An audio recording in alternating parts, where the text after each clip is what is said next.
Hey guys, so what I'm working on today is a follow die for a tubing bender that I'm making with my radius cutter. So I thought you guys would find this interesting, so check it out.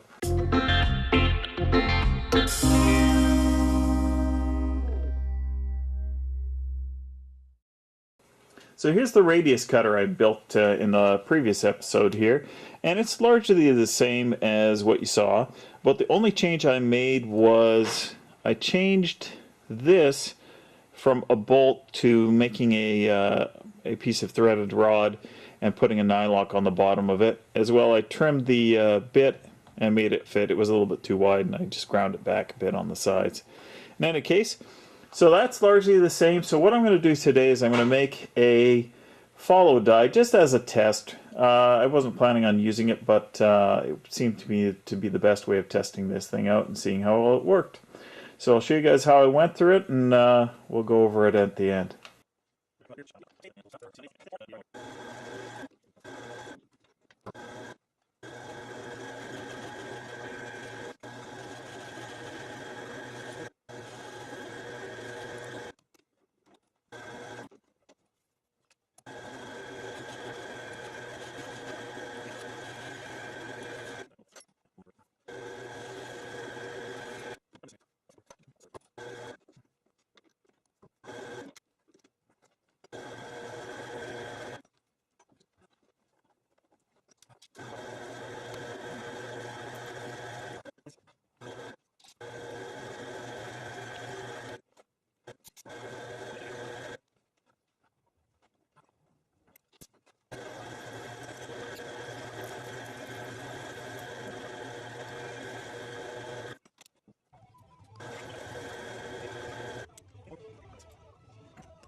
Okay, so bear with me, guys. I got to handhold you here and show you the problem I'm seeing right now.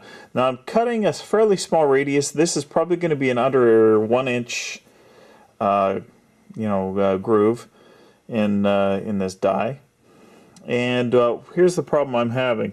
If you go through here, you can see there is almost no clearance for chips.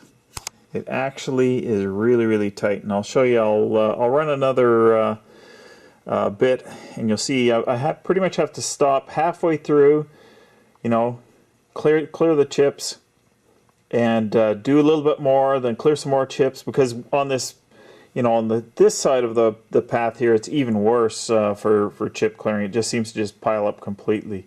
So I'll do one pass and show you just how plugged up with chips it gets.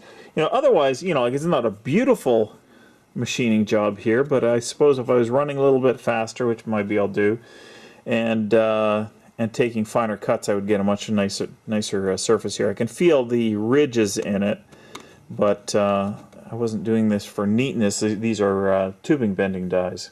So I'll resume and show you what I mean.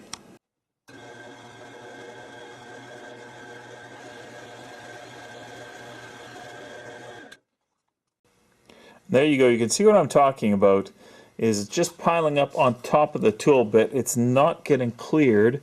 Now, I can easily knock it out with a brush, but it means I'm doing that twice per thing here, and then you can see finally I've cleared the bit off here. Now I think I'd have less of a problem. Oh, I wasn't even aiming at the thing there. Sorry about that. I think that if I'm doing a larger radius, tube, it's not going to be so bad. But these tight radius tubes are a real problem. There just isn't enough clearance for the chips. Anyways, I'm going to finish this, and then we'll have a look at it.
Okay, so this last pass, and I might have skipped a few before that, I actually didn't realize the camera wasn't on. But I try to find pass here, and what I did is there's a bolt that retains this this piece here that holds the cutter, and it'd come loose, and I noticed that it was it would grab a bit and all that, and you know, you get quite a few problems with this whole scenario here, because with this loose, it would, with this piece loose, it would grab, and it was more easily pushed away by the shavings, which is why I had to keep clearing them out of there quite frequently. Another problem that I have right now is accurately figuring out what diameter I'm actually cutting here. Like, we're up to almost an inch, but you know, here's a piece of pipe, which is not what I intended this for, but it clearly wouldn't drop in there, so I know that the radius or the diameter isn't correct. Now that pipe right now is, you know, 1.062 inches in diameter, so just 60 thou over an inch in diameter. And what I'd like to try and cut is, I'd actually like to cut a fairly accurate diameter. I think what this is going to end up cutting is, it's probably going to end up cutting somewhere just under that number, probably pretty close to an inch, but I don't know that I'm 100% convinced that that is exactly what it's going to be. It would be very, very nice to be able to calculate this a little bit better. Yeah, right now our depth is about 0.4 of an inch,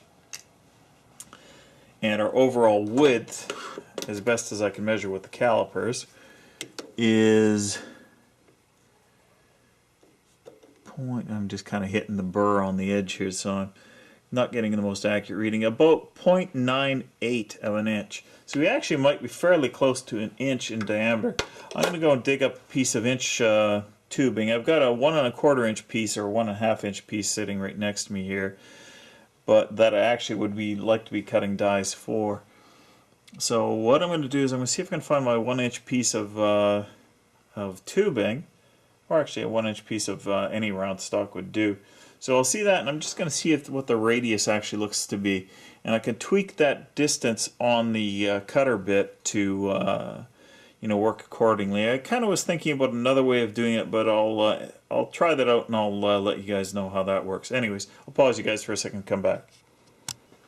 Okay, I think I hit pretty close to a 1 inch diameter tube. This is a piece of 1 inch round stock. Wouldn't obviously be able to bend that on this. This is actually a follow die anyways, but nevertheless, it looks like I've got this pretty close to bang on that one. So that's good, but now the problem is setting that in the future. In any case, I would like to cut this to a 1/2 inch depth in order that it would be a good follow die for a 1 inch tube. And then I think the next thing I'm going to try is, well, we'll move forward after that and see how it goes. But in any case, I'm going to finish cutting this die to a 1/2 inch depth, and we'll see how we go from there. I think, as I said, we were at about 0.4 of an inch, so I got another 100 thou to go. And I pretty much have to go 10 to 20 thousandths at a time, because if I take a 20 thou cut, or more than a 20 thou cut, it actually it just, you know, piles up in front of the bit, and it pushes it off. Actually, you might actually see at times this thing would move back. This piece would move back when stuff would pile up in front of it. In any case, I tightened this up. Hopefully it'll work a little bit better in that respect, and we'll do a couple more cuts and see how we go here.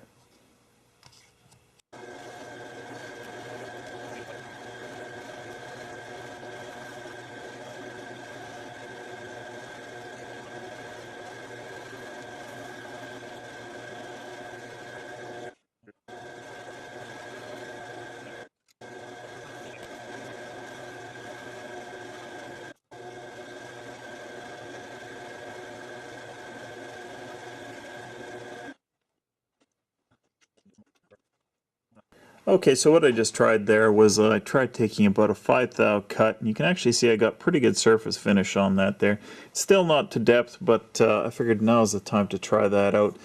I'd like to cut this to 1.5 inch diameter, but I think this is too small a piece of stock. There wouldn't be enough left. There's a 1/2 inch hole in the middle, 1.25 inch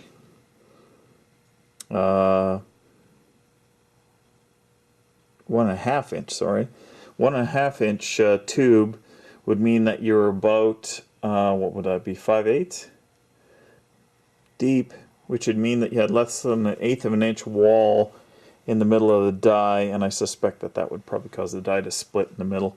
So this is really just a test as much as anything. I wasn't intending on using this really for anything, but it looks like it's going to turn out as a fairly good... Oh, camera, you going to focus? It's going to turn out like a good 1-inch die here. So, in any case, I'm going to cut this to depth, and then we'll have a little follow-up here.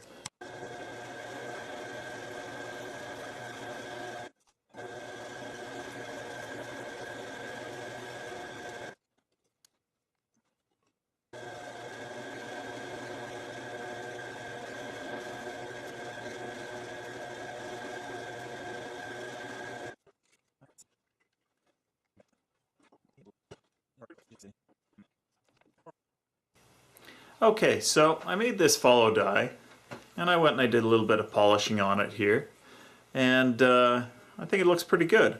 It's probably just under 1 inch in the diameter of the piece that it could accept, which is not particularly useful. I'm probably going to, what I'll do is I'll probably put it back into the unit, or I'll and cut it to 1 inch. Or I might just sand it a fair bit and just try and bring it out. It's pretty close. I think it's within probably 20 thousandths of an inch of being correct. Now it's done to the correct depth. It's just not the correct overall diameter there. So it's close. So I'm getting closer to the idea of how to work with this now. As a follow-on to what my opinion is of that radius cutter. The radius cutter works really well. I think that 1 inch in diameter, tubing for this thing, or 1 inch diameter cut, or a 1/2 inch radius, is probably about the best I could ever expect with this thing. The radius, or the way I made the radius cutter, there just isn't enough room for chip clearance, and I constantly had to clean it out. Now I'm expecting better results with a 1.5 inch die, but with a 1 inch, it's probably almost too small for it. There's just no way to clear out the chips well enough. Now I could make a smaller, the rotary piece smaller, but I think that you're going to get into rigidity problems, because there was the other problem that I saw, is that when that bolt on the bottom of the rotating piece wasn't tight enough, I found that the whole thing was moving a lot, and it was causing me some cut problems there. The first problem that it causes is that when you get chips wedging between the cutter and the piece I was cutting, the die, it would move away. It could push it away. Now the other problem was that when I tightened it up, you really had to make sure that you cleared out the chips, otherwise it literally was starting to bind things up in cutting it. Now, I think it's a viable idea, so I think it's just with bigger diameters, which is perfect for me because I want to cut some 1.5 inch dies. So what I'm going to do is I'm going to try that tomorrow and see how that goes. And all in all, I think I'm pretty satisfied with the results. Thanks for watching. Don't forget to rate, comment, and subscribe, and check the description for related links and other information.